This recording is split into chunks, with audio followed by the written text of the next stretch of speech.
সাংবাদিক সংস্থা কেন্দ্রীয় কমিটি কর্তৃক আয়োজিত আজকের অনুষ্ঠানের সম্মানিত সভাপতি, মঞ্চে উপবিষ্ট বাংলাদেশ লিসেন সোসাইটির চেয়ারম্যান প্রফেসর ডক্টর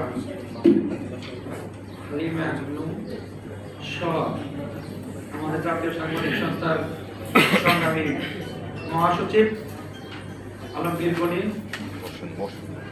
নীতি পরিষদের সদস্য সচিব মোহাম্মদ মঞ্জুর হোসেন এবং একজন সহসভাপতি সহ মঞ্চে উপবিষ্ট অন্যান্য অতিথিবৃন্দ, সামনে বিভিন্ন কেন্দ্রীয় কমিটি, জেলা এবং উপজেলা পর্যায় থেকে বিভিন্ন জায়গা থেকে আগত নেতৃবৃন্দ, সকলকে আমার আন্তরিক শুভেচ্ছা ও সালাম। তো আজকে আসলে আমাদের প্রতিষ্ঠা বার্ষিকী হওয়ার কথা ছিল 12ই ফেব্রুয়ারি, সেটা আমরা প্রতি বছরই পালন করে থাকি। এবার শুধু নির্বাচনের জন্য আমরা এই আজকে পালন করতে যাচ্ছি। একই সাথে আমাদের দোয়া ও ইফতার মাহফিল। আসলে আমি কেন্দ্রীয় কমিটির সাংগঠনিক সম্পাদক হিসেবে যেদিন শপথ নিয়েছিলাম এবং একাধারে আমি টাঙ্গাইল জেলা কমিটির সভাপতি।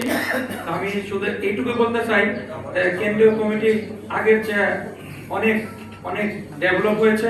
সেইভাবে ধারাবাহিকভাবে এই ডেভেলপ হবে আমাদের আজকের যে নেতৃত্ব, আজকে এই নেতৃত্ব আগামী দিনে সারা বাংলাদেশের রোল মডেল হয়ে থাকবে এবং প্রত্যেকটা আমি তৃণমূল পর্যায়ের সাংবাদিকদের জন্য প্রশিক্ষণ, বিশেষ করে প্রশিক্ষণ এবং আজকের পাশাপাশি নির্যাতিত সাংবাদিকদের, সারা বাংলাদেশের সাংবাদিকদের যদি তৎকালীন আমার মনে হয় শুনে, তাহলে যেন আমাদের বন্ধুর হোসেন সদস্য সচিব এবং যারা সভাপতি মহাসচিব রয়েছে তাদেরকে তাৎক্ষণিক তারা যেন ছুটে যান এই আহ্বান রেখে।